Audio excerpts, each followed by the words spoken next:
আসসালামু আলাইকুম এভরিওয়ান, সবাই কী খবর, কেমন আছেন? সবাইকে রমজান মোবারক। আমার আরেকটা নতুন ব্লগ নিয়ে আসলাম, ছোটোখাটো পুচি একটা ব্লগ।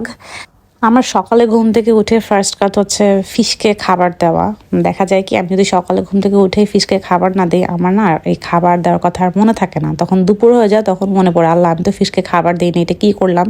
আর আমাদের অ্যাকোরিয়ামে মোটামুটি অনেকগুলো ফিশ ছিল, সবগুলো মরে এখন মাত্র এই 2টা ফিশ বেঁচে আছে।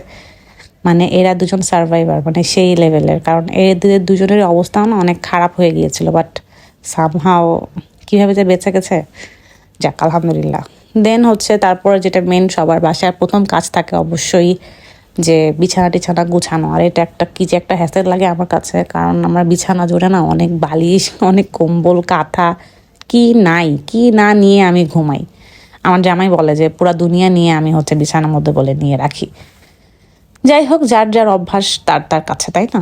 তো আমি বিছানাটা গোছাতে আমার একটু টাইমই লাগে। সো সব কিছু কুচকাচ করে দেন আমার কিছু কাপড় ছিল যেগুলো বাহিরে পরার, সেগুলো সুন্দর করে আমি গুছিয়ে প্যাকেট করে রাখলাম। কারণ আমি যেগুলো বাহিরে মানে খুবই একটু রেয়ার পরি, সেগুলো আবার আমি না খুব সুন্দর করে একদম প্যাকেট ট্যাকেট করে ভালো করে রেখে দিই, যেন নেক্সট টাইম পড়তে গেলে মানে থাকে না একদম বাজেভাবে যেন ভাঁজ না হয়ে যায়।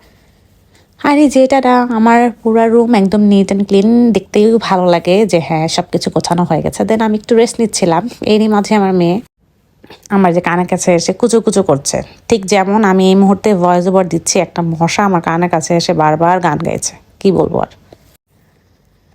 আর আমার নাকে নাকে কথা একটু লাগতে পারে, কারণ আমার একটু ঠান্ডা ঠান্ডা মানে লেগে আছে, যেটার জন্য নাকে নাকে কথা হয়ে আছে। দেন আমি শাওয়ার টাওয়ার নিলাম। আর আমার বেসিক এভরি সিঙ্গেল ডে শাওয়ারের পরে যে রুটিনটা, সেটা হচ্ছে আমি একটু সিরাম লাগাই বা এসেন্স লাগাই, আর হেয়ার সিরামটা। আর আমার লিপ বাম আমি সারাদিন 24 ঘন্টা লাগাই, কারণ আমার ঠোঁট এত পরিমাণে ড্রাই থাকে যে আমি লিপ বাম না লাগিয়ে রাখলে ঠোঁট ফেটে একদম শেষ হয়ে যায়। দেন ইফতারির টাইম চলে আসে, তার আগ পর্যন্ত আমার কোনো কিছু ভিডিও না হয়নি। তো এটা হচ্ছে ইফতারির টাইমে অনেক ধরনের অনেক খাবার, অনেক কিছু ছিল। চিপস খেয়ে নিবি, তারপর আনাবিকে জুস দিব, ঠিক আছে? আনাবি কটা রোজা রেখেছো? বিভিন্ন প্রতিষ্ঠান কয়টা হলো দিতে বলো। প্রধানমন্ত্রী রাজনৈতিক কয়টা উপদেষ্টা বলো, একটু বলো।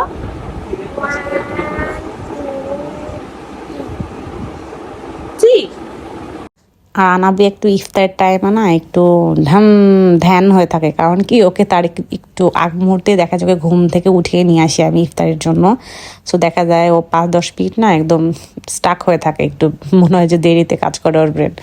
যাই হোক, আর আমি এখানে হচ্ছে ইফতারি করছিলাম। আমার ইফতারির মধ্যে ফেভারেট পার্ট মানে ফেভারেট আইটেম, যেটা ছাড়া আমার ইফতারি মনে হয় যে একদমই জিরো, সেটা হচ্ছে আলুর চপ। আলুর চপ আর জিলাপি, এই দুটা জিনিস হচ্ছে আমার ইফতারির মেন, প্লাস হচ্ছে খেজুর। মানে এগুলো থাকলে মনে হয় যে হ্যাঁ ইফতারিটা একদম কমপ্লিট। আর পাশে আমার মেয়ে হচ্ছে ও কলার চিপস খাচ্ছিল, যেটা ওর দাদি বানিয়ে দিয়েছে, ওটা ওর ওর ওয়ান অফ ফেভারেট। দেন হচ্ছে ইফতারি পরে সবচেয়ে ভালো যেটা কাজ হচ্ছে চা বানানো, আর সেটা হচ্ছে আমার শাশুড়ি আর শ্বশুরের জন্য। আমিও এখন চা খাওয়া বন্ধ করেছি ইফতারির টাইমে, প্লাস আমার হাজব্যান্ডও খায় না, আমার চা খেলে একটু প্রবলেম হয়।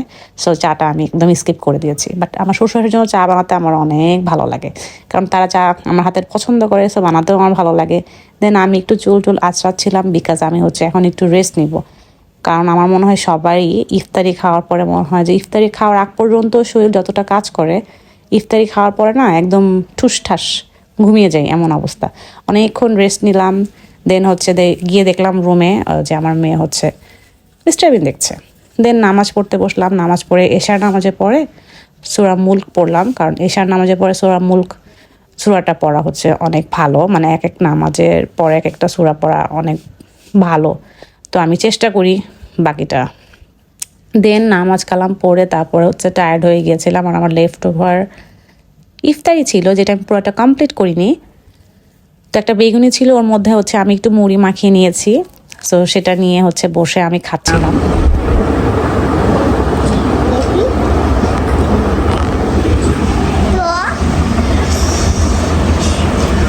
অনেক টক।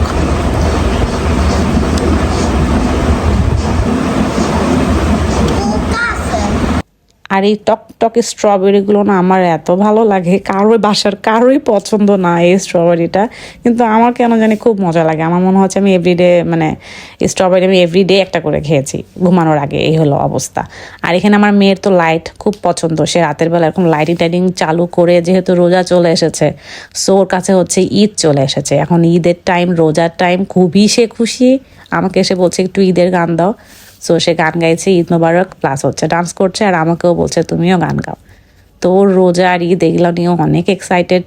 সো এই তো আজকে এই পর্যন্ত, ইনশাআল্লাহ নেক্সট ব্লগে আবার দেখা হবে। সবাই অনেক বেশি ভালো থাকবেন। আল্লাহ হাফিজ, আসসালামু আলাইকুম।